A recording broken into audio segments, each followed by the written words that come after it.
Bonjour à tous, je vous remercie d'être présents et attentifs à ce premier webinaire destiné à favoriser et faciliter votre retour en équipe au sein de votre cabinet dentaire. On sait à quel point cette période de confinement est compliquée et à quel point la question de la motivation professionnelle peut être au cœur de vos préoccupations et de celles de votre équipe. On parle actuellement beaucoup des praticiens, des patients, mais pas suffisamment, me semble-t-il, de vos équipes de support clinique, logistique et administratif.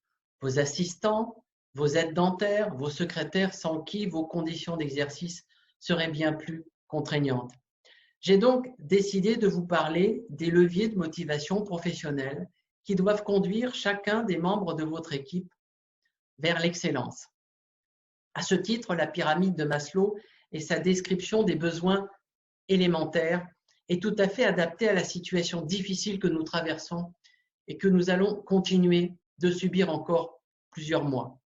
Cette pyramide de Maslow, on en parle souvent dans le cadre de la satisfaction de ses besoins personnels, mais pas suffisamment dans le cadre de son exercice professionnel.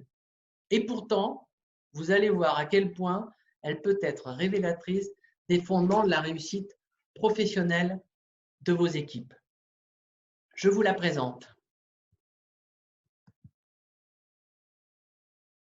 Comme vous pouvez le constater, il y a 5 niveaux, dont un sommet qui est configuré par le besoin d'accomplissement de soi. Ce besoin d'accomplissement de soi doit impérativement, me semble-t-il, être satisfait dans le cadre de sa vie professionnelle, encore plus au regard du temps considérable que nous passons, que vous passez au sein de votre cabinet dentaire. Il n'est donc pas envisageable de ne pas pouvoir rechercher, dans le cadre de son travail, un peu de bonheur. Le bonheur professionnel, ça existe. Faut-il espérer que vous le trouviez? Néanmoins, ce sommet de la pyramide, c'est un peu le nirvana. Il va falloir franchir ensemble pas mal d'étapes avant de l'atteindre. Comme vous pouvez le constater, au pied de cette pyramide se trouvent les premiers besoins qui doivent être satisfaits, à savoir les besoins physiologiques ou élémentaires. Si ces besoins élémentaires ne sont pas satisfaits, vos assistants et collaborateurs en resteront là et pourront difficilement imaginer satisfaire leurs besoins de sécurité que vous pouvez identifier au second niveau de la pyramide. Mais revenons-en aux besoins physiologiques. Quels sont-ils? C'est le fait de pouvoir se nourrir, se vêtir, se loger décemment. Si donc vous ne donnez pas les moyens matériels à vos employés de satisfaire ces besoins élémentaires, ils se retrouveront dans une telle précarité qu'il leur sera très difficile de franchir toutes ces étapes que je vous décris, les étapes de cette pyramide, jusqu'à l'épanouissement professionnel et personnel. Vous l'aurez compris, s'agissant de la satisfaction des besoins physiologiques et élémentaires, il s'agit aussi ici de la question de la rémunération, c'est-à-dire du salaire fixe et variable et des avantages sociaux auxquels vous pouvez envisager de consentir. Chaque employé n'a pas les mêmes besoins élémentaires, le même niveau de vie, et je pense important en tant que manager que vous preniez en compte ces particularismes sociaux. Un salaire équitable ne signifie pas le même salaire pour tous. Pensez-y tout particulièrement dans le cadre de vos entretiens annuels d'évaluation. Dès lors que ces besoins élémentaires sont satisfaits, vos assistants, collaborateurs, pourront se projeter dans le cadre de la satisfaction de leurs besoins de sécurité, cette fois, niveau 2 de la pyramide. Ces besoins de sécurité consistent dans la perception d'un environnement stable et sécurisant. À ce titre, il y a une grande différence entre le sentiment de sécurité porté par un CDI et le sentiment d'insécurité véhiculé par un CDD. Hormis la question de l'accroissement temporaire d'activité, qui peut justifier du recours à un contrat précaire, avec les remplacements de congés maladie ou congés maternité, se pose la question de recruter vos stagiaires, assistants, aides dentaires, soit en contrat de professionnalisation en CDD, soit en période dite de professionnalisation en CDI.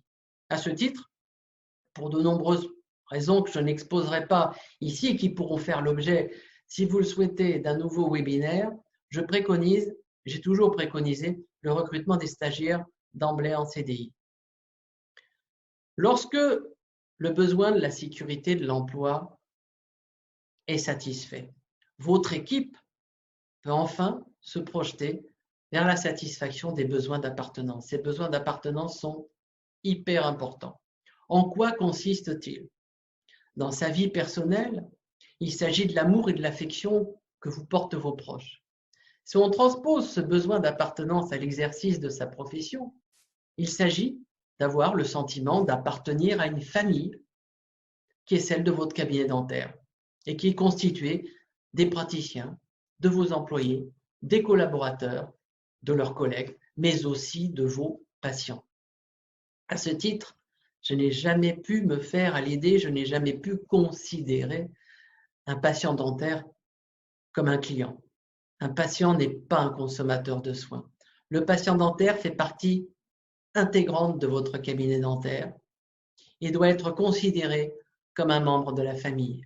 C'est d'ailleurs assez souvent le discours tenu par nombre de praticiens lorsqu'il s'agit d'argumenter le bien fondé de leur préconisation thérapeutique ou d'un plan de traitement. Lorsque ce besoin d'appartenance est satisfait, on peut enfin se projeter vers la satisfaction des besoins d'estime. Il s'agit ici clairement de la reconnaissance et des marques d'appréciation de vos patients à l'égard de la qualité du travail de vos employés.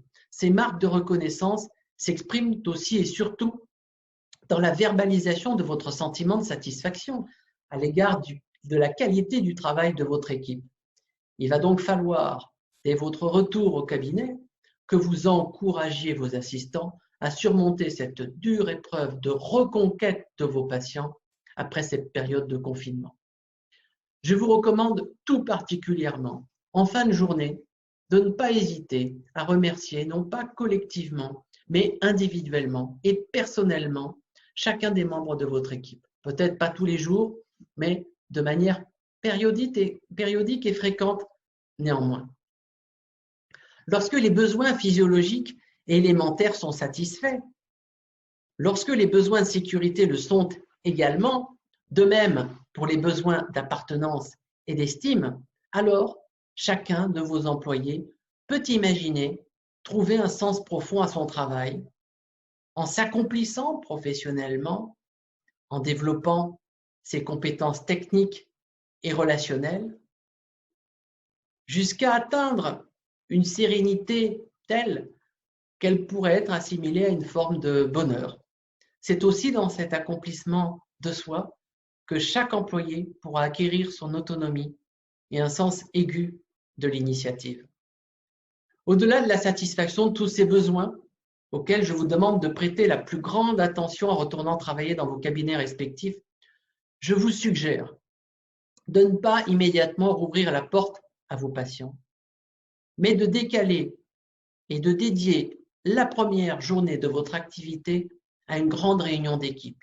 Il s'agira donc d'une journée off, que je vous conseille d'organiser et de préparer dès maintenant en recensant, avec le concours de votre équipe par quelque moyen que ce soit, toutes les sources d'inquiétude et tous les sujets à mettre à l'ordre du jour de cette grande réunion post-confinement d'une journée pleine. Je vous remercie beaucoup pour votre attention. Ce webinaire sur le thème de la motivation professionnelle est maintenant terminé. J'espère qu'il vous a plu et qu'il vous sera profitable. N'hésitez pas à nous solliciter sur les réseaux sociaux, sur nos pages professionnelles, Facebook, LinkedIn. Je vous invite également à rejoindre notre nouveau groupe, tout nouveau groupe Facebook, les Mousquetaires du Dentaire. N'hésitez pas à nous suggérer de nouvelles thématiques pour un prochain webinaire. Merci à tous.